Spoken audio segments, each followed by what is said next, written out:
Back to that breaking news. As a community grieves the loss of an Elwood police officer. Now we're learning so much more about the officer that he never had a chance to fire back against the man who's accused of shooting and killing him. Tonight, we have comprehensive live team coverage for you. Our Rich Nye is back in Elwood tonight, and there he's been learning more about the fallen officer. So let's start with Karen Campbell. She's live at the Madison County Courthouse, where the suspect made his first court appearance in just the last 2 hours. Karen, what happened? Well, Felicia, Carl Roy Webb Boards appeared in court here this afternoon via video from Hamilton County Jail. Now, he was seated with a bright green T-shirt, brown pants. Standing next to him, 2 officers in that courtroom in the Hamilton County Jail. Now, the judge gave him a copy of his charging documents, asked if he had a chance to look them over.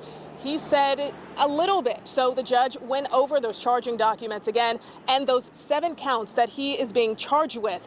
Now, among those charges include murder, resisting law enforcement, unlawful possession of a firearm, and being a habitual offender. Now, Boards has a long criminal history dating back to more than 20 years involving battery with a deadly weapon, theft, drug charges, possession of a firearm, and labeled a serious violent felon. Madison County Prosecutor Robert Cummings spoke to us after today's hearing. He says Boards got out of his car, walked over to Officer Chenevez's vehicle. That's when the officer radioed in to say Boards had a gun. It appears that defendant had an AK-47 assault rifle, got out of the vehicle, fired through the windshield of the officer's car. The officer never got out of his vehicle, never had a chance to go for his weapon. A number of shots were fired through the windshield that struck the officer about the face and head. Then the defendant walked over to the window of the car and fired additional rounds. 36 shell casings were recovered from the scene of the AK-47 assault rifle that had a magazine that had a capacity of 75. Now, Cummings also told us that he felt someone, whether it was the courts or the prosecutor, mishandled some of his previous criminal cases, and that he should never have been let out of jail or even put off of probation. Now, as for what happens next, Boards is being held without bond. The judge said that there is no bond in this case. We know that a pretrial conference is set for September 30th. And all right, thanks so much, Karen, reporting live for us tonight. And the Officer Chavez has been growing all day in Elwood. And in just about 2 hours, the Elwood community will get a chance to come together to honor his memory and lift his family up in prayer. Our Rich Nye has been learning more about Officer Chavez all day and joins us live from the site of tonight's vigil. Rich. Good evening, Felicia, and welcome to Elwood. Members of this community will gather around this fountain tonight, a fountain that is flowing with blue water. They will pray for the officer's family. They will pray for the Elwood Police Department and for this community that is shaken. The adult life and the law enforcement career of Noah Chavez cut short after it just started. People came to the memorial for a second day to reflect on the loss of a 24-year-old rookie officer.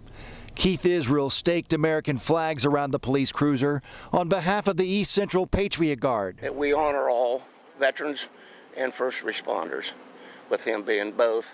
And this one particular hit home with me. I lost a son to Iraq, and I have a granddaughter who's currently training to become a police officer. So I'm kind of beyond myself. This kind of thing doesn't happen here. Noah Chavez graduated from Fishers High School in 2016. He participated in marching band, drumline, and wrestling. The principal said in a statement, his dream was to serve others, and we are proud of what he accomplished in such a short time, both in the military and with Elwood Police. The entire FHS Tiger family grieves this tragic loss of such a promising young man, full of talent and potential. Noah served in the Army 5 years and just graduated from the Indiana Law Enforcement Academy in April. Every one of us here on staff had something nice to say about Noah and remembered Noah. I mean, he was just one of those in the class that stuck out and that you could count on, and always had a smile. This small town of 8,400 people was just getting to know Noah in his first year on the Elwood Police Department. Tragedy puts him forever in their hearts. Noah is survived by his parents, a younger sister, and brother. Noah's mother is an elementary school teacher in the Hamilton Southeastern School District. Noah grew up and lived just about a half hour from Elwood, this little town where unfortunately he served for just a little time. Felicia? Yes, thank you so much, Rich. Prayers to that community, certainly. And again, that vigil is at 7 o'clock tonight at the Fountain, located at 1505 South B Street. That's B as in boy. And if there's bad weather, they're going to move inside to the junior senior high gym. An abortion